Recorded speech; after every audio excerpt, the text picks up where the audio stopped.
I stopped counting the compliments I never got. Nobody tells you your hairstyle stopped working for your face 5 years ago.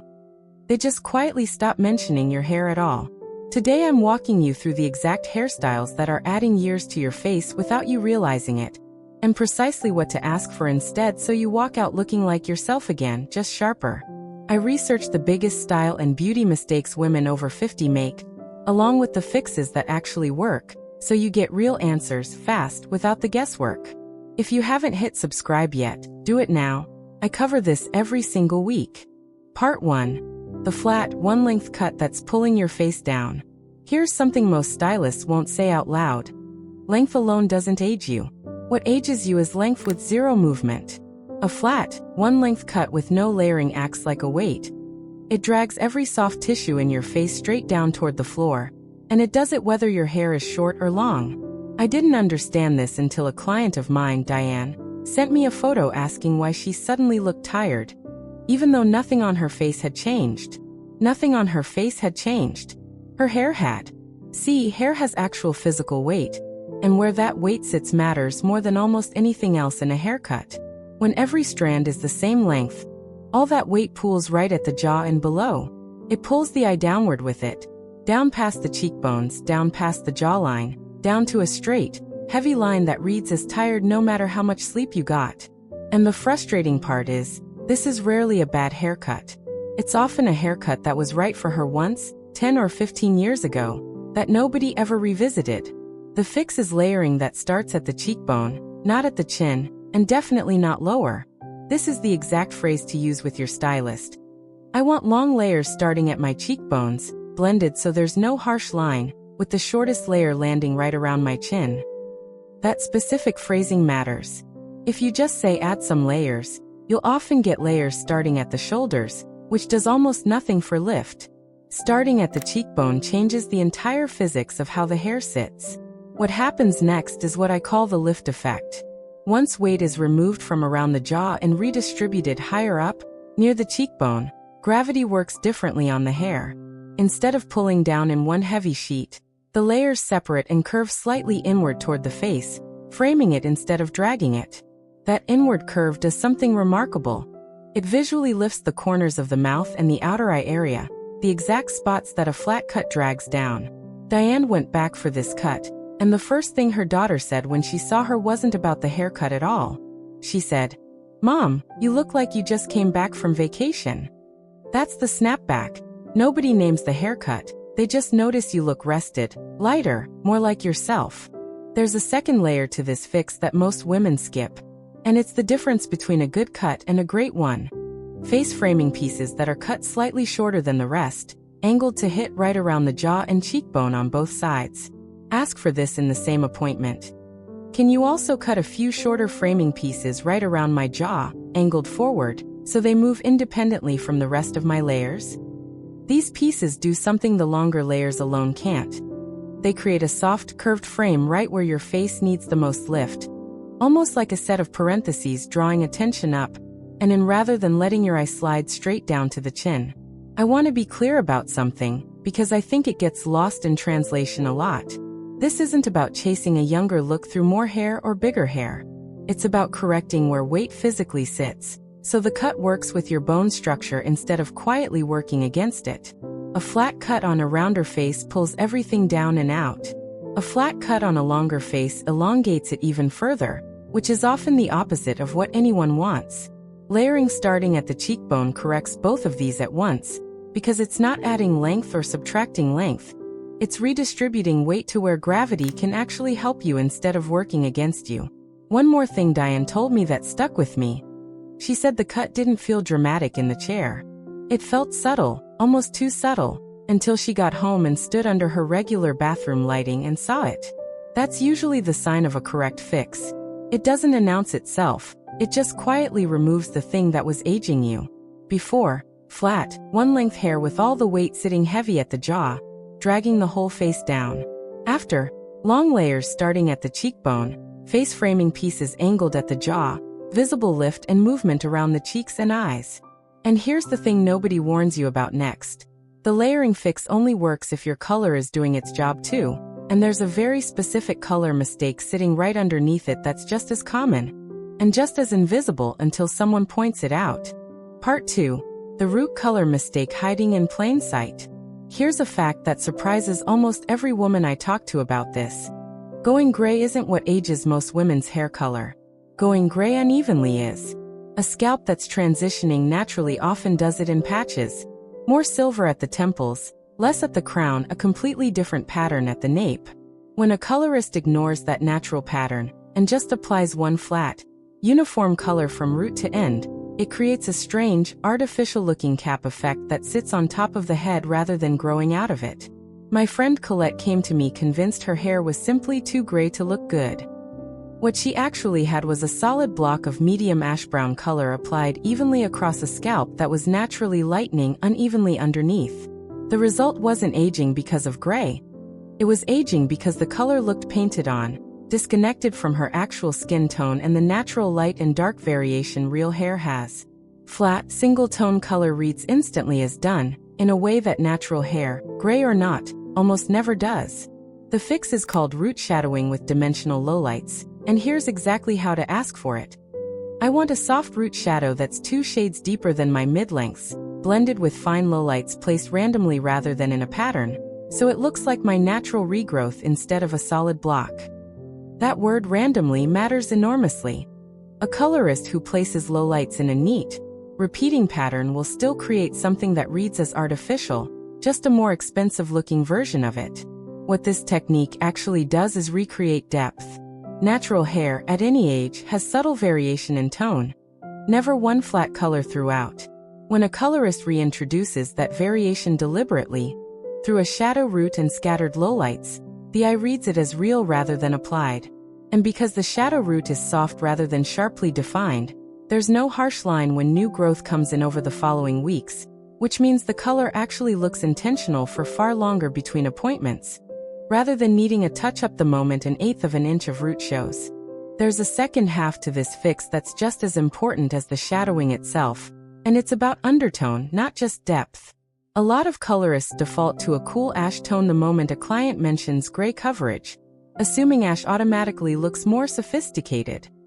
For a huge number of skin tones, especially those with warmer undertones, flat ash actually drains color from the face and can look almost gray-green under certain lighting. Ask specifically, can we test a warm neutral base instead of ash, and hold a swatch up against my jawline before we commit to the full color? A colorist who's confident in their work won't mind doing this test. It takes 2 minutes, and it's the difference between a color that flatters your skin and one that fights it. Colette's snapback moment happened 3 weeks after her appointment, at her grandson's soccer game. A woman she barely knew from the sidelines stopped her and asked what salon she went to, because her color looked like it just grew that way. That's precisely the compliment root shadowing is built to earn. Not, your hair looks great today, but the sense that nothing was done at all, that this is simply how her hair naturally is. Before, flat, uniform, single-tone color applied evenly regardless of natural regrowth pattern, reading as artificial and disconnected from her skin tone. After, soft root shadowing with randomly placed dimensional lowlights on a warm neutral base, mimicking natural depth and growing out seamlessly. And this next mistake is one I almost didn't include because it's smaller than the first two, but it might be the one costing you the most compliments, because it happens every single morning without you noticing. Part 3. The styling habit: flattening your crown every morning. I want to tell you about a habit almost nobody thinks to question, because it feels so automatic it doesn't even register as a choice. Brushing hair straight back from the hairline the second it's dry. It seems harmless, even tidy. But this single habit is quietly responsible for one of the most common complaints I hear from women in this age group. My hair just looks flat no matter what I do. Here's the mechanism nobody explains. Hair naturally dries with a slight forward and outward direction at the root, especially as texture changes with age and strands become finer. Brushing straight back the moment it's dry works directly against that natural root direction, flattening the volume right at the crown before it's even had a chance to set. Once that root is compressed flat, no amount of product applied afterward will bring it back up. You're essentially locking in flatness for the rest of the day, before you've even picked up a hairbrush for styling. My Aunt Rosalind used to blow dry her hair every morning, brush it straight back the second it felt dry, and then spend 10 frustrated minutes trying to tease volume back into the crown with a comb. It never quite worked, because by then the root had already dried in a flattened position. You can't easily undo that after the fact, only prevent it in the first place. The fix is root lifting at the drying stage, not after. Here's exactly what to ask your stylist to show you. Can you show me how to dry my roots by lifting sections straight up and away from my scalp with my fingers, rather than brushing them flat, before moving on to the rest of my hair? This is a technique, not a product.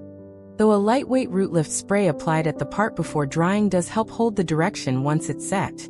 What actually happens when you lift rather than flatten is that the hair dries in the shape you lifted it into. This is simply how hair works at the molecular level. The internal bonds set in whatever position they're held in as the moisture evaporates. Lift the root while it's drying, and it holds that lift for the rest of the day. Flatten it while drying, and it holds that flatness just as stubbornly. The habit isn't neutral either way. It's actively deciding your volume for you before you've made a single styling choice. There's a second piece that compounds this fix beautifully. Drying at a slight forward angle rather than straight back, especially through the front third of the hair near the hairline. Ask for this specifically. Once the roots are lifted, can you angle the dryer slightly forward through my front section instead of blowing everything straight back? This does something subtle but powerful. It softens the hairline instead of pulling it taut and severe, which reads as significantly softer and more youthful around the face, especially as hairlines naturally shift and soften with age anyway. Rosalind's snapback came from her own hairdresser, oddly enough, not a compliment from a stranger, but a comment mid-appointment. Her stylist looked at her freshly lifted roots after she'd been doing this at home for a few weeks and said, "Whatever you're doing differently, keep doing it. This is holding shape so much better than it used to." That's the real marker of success here. It's not just how it looks the moment you leave the chair. It's that it holds, all day, without you fighting it by noon. Before, brushing straight back the moment hair is dry, flattening the crown before styling even begins, chasing volume afterward that never quite returns. After, lifting sections at the root during drying, angling the front section slightly forward, holding shape and softness at the hairline all day long. And there's one more habit left, one that has nothing to do with cutting or coloring or drying. It's about a single tool sitting in almost every bathroom drawer that's working against everything you've just fixed. Part 4. The tool that's undoing everything else you've fixed. Here's the part that genuinely surprises people, because it has nothing to do with a cut, a color, or a drying technique. It's a tool almost every woman owns, uses daily, and has never once questioned. The fine-tooth comb, used dry on second-day hair. It seems like a small, tidy habit. It is actually one of the most damaging things you can do to fine, more fragile, more mature hair texture on a regular basis. Here's why it matters so much more now than it did at 30. As hair ages, the individual strands become finer and the cuticle, the outer protective layer of each strand, becomes thinner and more prone to lifting and catching. A fine-tooth comb pulled through dry hair grabs at that already fragile cuticle, creating micro-breakage you won't see immediately, but that shows up over weeks as frizz, flyaways, and a duller overall texture that no amount of good product can fully mask. It's not one dramatic moment of damage. It's a slow accumulation from a habit repeated every single morning. A client of mine, whose name I'll leave out this time simply because this one embarrassed her a little, told me she'd used the same fine-tooth comb since she was a teenager, out of habit more than anything. When we switched her over to the correct tool, the difference in her hair's texture within about 3 weeks was significant enough that even she, someone who wasn't looking for a dramatic change, noticed it unprompted. The fix is a wide-tooth comb or a boar bristle brush, used only when hair is either fully dry with a leave-in product applied, or gently on damp hair with conditioner still in. Never dry with no product at all. Here's exactly what to ask for at your next salon visit, or what to look for yourself. Can you recommend a boar bristle brush suited for fine, mature hair texture? And show me how to use it correctly on dry hair without pulling at the cuticle? A good stylist will actually demonstrate this in the chair, showing you the correct angle and pressure, which is worth far more than guessing at home. What a wide tooth comb or boar bristle brush does differently is distribute pressure across a much broader surface area instead of concentrating it at individual, narrow points. Boar bristle in particular does something else worth knowing. It carries natural oils from the scalp down through the length of the hair as you brush, which finer, more mature hair often needs more of, since natural oil production tends to slow down with age. So the tool isn't just gentler, it's actively conditioning while it styles, which a fine-tooth comb never does. There's one more layer to this that ties everything in this video together. The order you do things in each morning matters just as much as the tools themselves. Detangle first, gently, with the wide tooth comb or brush, before you ever pick up a hot tool of any kind. Heat applied to hair that's still tangled concentrates stress at the exact points where strands are catching on each other, which compounds the damage from both the heat and the friction at once. Detangle fully first, then style. A simple reordering that costs nothing and changes everything about how the hair holds up over the following weeks. Before, a fine-tooth comb dragged through dry, fragile hair every morning, causing invisible but accumulating cuticle damage and dullness over time. After, a wide tooth comb or boar bristle brush used correctly, detangling first, conditioning the hair as it styles, texture visibly smoother and glossier within weeks. You now know 4 things that were quietly aging you every single day without you realizing it. Where your layers actually need to start, how color should be shadowed instead of flattened on, how lifting your roots while drying changes everything about your volume, and why the comb in your drawer might be working against you. That's real, usable knowledge, and it's yours now. Tell me in the comments, which one of these 4 surprised you the most? The layering, the color, the drying habit, or the comb? Next week I'm covering the exact questions to ask before any color appointment, so you never leave the chair disappointed again. Like this video, subscribe to Timeless Wisdom Path, and I'll see you in the next one.